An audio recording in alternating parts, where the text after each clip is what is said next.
Alright, welcome back guys from yesterday. This is going to be posted a little bit late, but I hope you guys enjoy it. We've got rankings and predictions, so let's just get right into it. First off with the tier list. First, Super Oof tier, and obviously we have our bottom four, the Titans, Raiders, Jets, and Browns. Notice how they're all in the AFC. And then we have the Falling Giants, Falling Saints, and Cold Vikings. The Vikings are on a generational cold run right now, and I don't think there's anything that can stop them.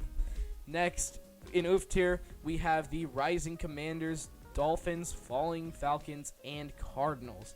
The Commanders rose up from Super Oof tier simply because they really have a lot of heart in them, and they still have a lot of potential, even with someone like Marcus Mariota, but they just really can't win any games, and they don't have Gene Daniels, and that's the big difference.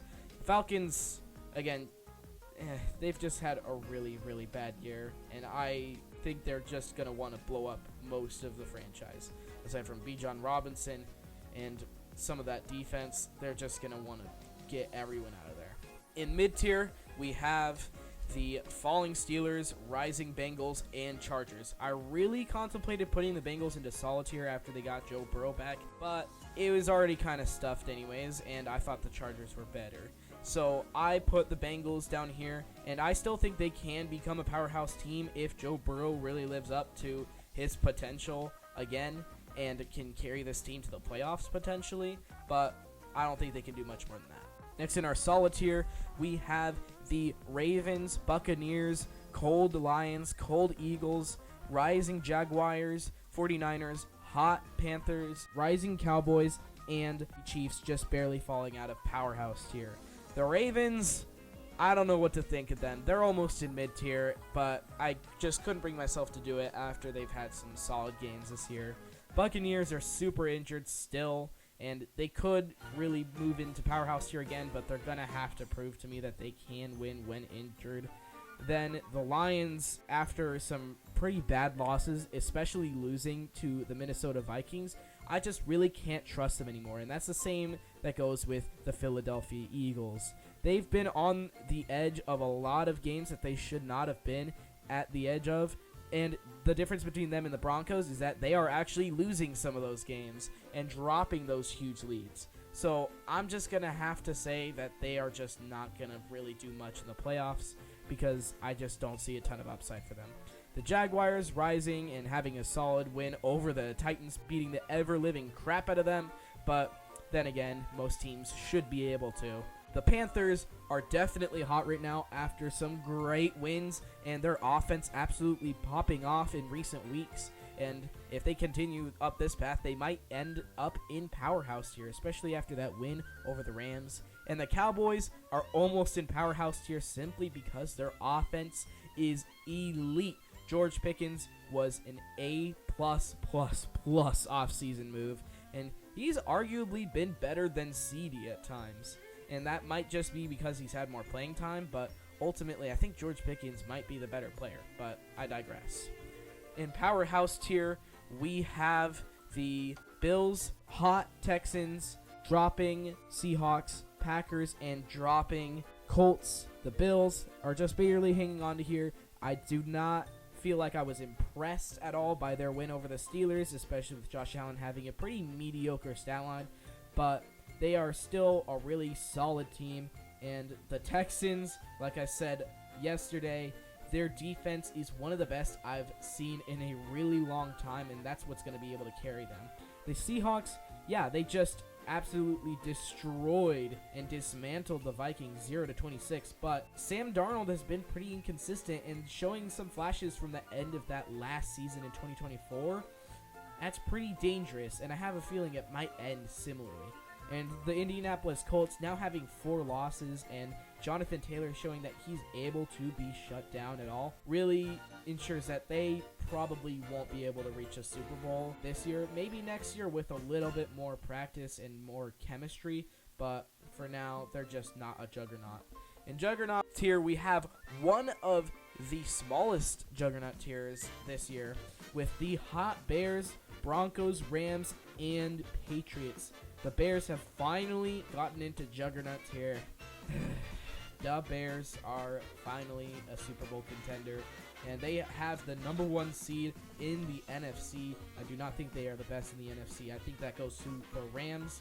And all 4 of these teams I could realistically see winning a Super Bowl. And I think only one is really likely to win a Super Bowl because the rest of them are pretty close winners or just inconsistent. Finally, we have our schedule predictions for the week. And again, like always, let's get the easy games out of the way, starting with the Seahawks, then the Buccaneers, Broncos, and Rams. All of the rest of these could go either way virtually. And let's start with the Thursday night football game, the Cowboys and the Lions. The Cowboys have some of the most momentum in the league. Meanwhile, the Lions have some of the worst momentum in the league. And for that reason, I'm going to take the Cowboys. I think that offense is just going to be able to run circles around Detroit Lions. The Lions might be on a downward trajectory that might end and then not even making the playoffs this year, which is pretty sad to say. In the Sunday early window, we have one of the worst games I've seen in a while. I mean, we did have a pretty bad game a couple weeks back, but Titans at the Browns. I'm going to have to take the Browns because of home field advantage and the fact that their defense is, again, still one of the best in the league, but the Titans are just not going to be able to do anything. Then, right after that, we go from trash to peak. It's the Bears at the Packers, and I went back and forth on this game, but I do think the Packers, because they're at home and because they have a similar amount of momentum after a great win over the Minnesota Vikings 2 weeks back and a win over the Lions just this week, I think they'll be able to beat the Bears and get one step closer to taking the division from the Bears. Next, Commanders at Vikings. This was not a pairing that I thought would be a garbage game, but it is a garbage game, and I do think that the Commanders will be able to do it, mostly because Marcus Mariota has been showing a ton of upside compared to Brosmer or McCarthy. I just don't think that the Vikings will be able to do anything for pretty much the rest of the year, including this game. Then, again, we have another garbage game, the Dolphins and the Jets. And this is a divisional matchup, so it could end up turning out to be pretty close, but I'm going to have to take the Dolphins on here because they've just been able to clutch out more wins. And even though the Jets have a good amount of momentum, I just don't think they're going to have as much momentum as the Dolphins, who still are clinging on to some very, very slim playoff chances. Then we have a pretty good divisional matchup in the Colts at the Jaguars. This is an interesting one because the Jaguars are on a bit of a hot streak. Not as big as they were after they beat the Chiefs, but I am going to actually take them here, mostly because it's home field advantage, it's a divisional game, and the Colts have some pretty bad momentum right now, and Jonathan Taylor showing that he can be pretty vulnerable at times given the right scheme. I think they'll be able to shut him down. Then we have a AFC North divisional game between the Steelers and the Ravens. And I'm actually going to take the Steelers here. One, because the Steelers have just always had the Ravens number. And two, because the Ravens have been playing some very sloppy ball. And I think the Steelers will just be able to take advantage of that and just barely squeak out a win here. In the Sunday late window, our one good game, in my opinion, is going to be the Bengals versus the Bills. Both of them fighting for some very actually competitive playoff implications, with the Bengals needing to basically win out in order to get the divisional championship, and the Bills needing to win to catch up to the Patriots or at least get a better wildcard spot.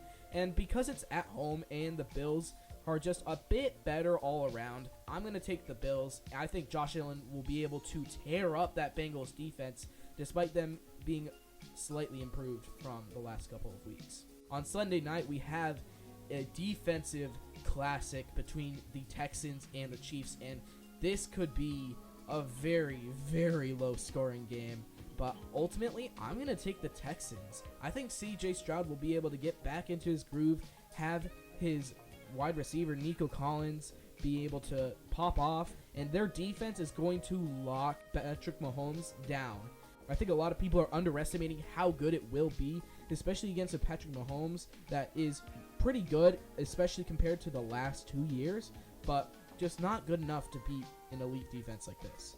Now, on Monday Night Football, we have the Eagles and the Chargers. At the beginning of the year, this would have been absolute peak, but right now it's just a kind of solid game. I'm going to take the Eagles simply because they've been able to win more games, and I do think that they will be able to lock down Justin Herbert because he has shown that he can be very, very vulnerable at times, and that's where I stand. Now, again, thanks for watching and making it to this part of the video. If you enjoyed it, please leave a like and subscribe. I may have an extra surprise at the end of the weekend, but I won't make any promises because the last time I did that, I broke it. So I'll try my best, but if I don't, then I will see you next week, and thanks, guys.